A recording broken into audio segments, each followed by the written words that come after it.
आज हम भारत और चाइना के बीच एक मेजर ट्रेड डेवलपमेंट के बारे में डिस्कस करने वाले हैं। तो चलिए इस टॉपिक को समझते हैं।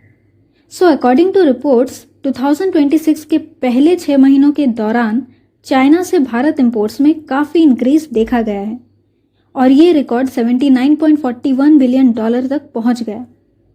और ये एक बहुत ही इंपॉर्टेंट इंक्रीज है क्योंकि लास्ट ईयर के इसी पीरियड के कंपैरिजन इंपोर्ट्स में 21.8% इंक्रीज देखा गया है।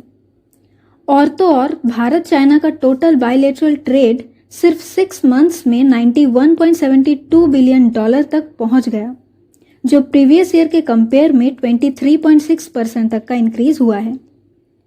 और अगर ये कंटिन्यू रहता है तो 2026 में टोटल ट्रेड 2025 में अचीव किया गया रिकॉर्ड $155.62 बिलियन को भी पार कर सकता है। अब जानते हैं कि भारत से चाइना को होने वाले एक्सपोर्ट्स का क्या हाल है। तो चाइना को भारत के एक्सपोर्ट्स में भी इंप्रूव हुआ है। एक्सपोर्ट्स में अराउंड 37.2% का इंक्रीज हुआ है।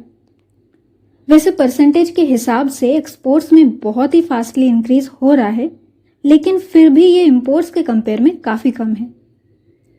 इसके बाद जो सबसे बड़ा कंसर्न है वो है ट्रेड डेफिसिट, और ये तब होता है जब कोई देश एक्सपोर्ट्स के कंपैरिजन में ज़्यादा से ज़्यादा चीज़ों का इंपोर्ट करता है। तो अब ये सवाल है कि आखिर ये न्यूज़ इतनी इम्पोर्टेंट क्यों है। तो ये इम्पोर्टेंट इसलिए है क्योंकि पॉलिटिकल टेंशन्स के बावजूद भारत और चाइना के बीच स्ट्रॉन्ग रिलेशंस बने हुए हैं। फिर जो ये इंडियन इंडस्ट्रीज हैं वो अभी भी चाइनीज कंपोनेंट्स एंड मशीनरी पर काफ़ी हद तक डिपेंड है। अच्छा, तो आपकी क्या राय है? क्या भारत को इंडस्ट्रियल ग्रोथ के लिए चाइना से एसेंशियल गुड्स का इंपोर्ट कंटिन्यू रखना चाहिए या उसे सेल्फ इंडिपेंडेंट बनने पर ज़्यादा ध्यान देना चाहिए?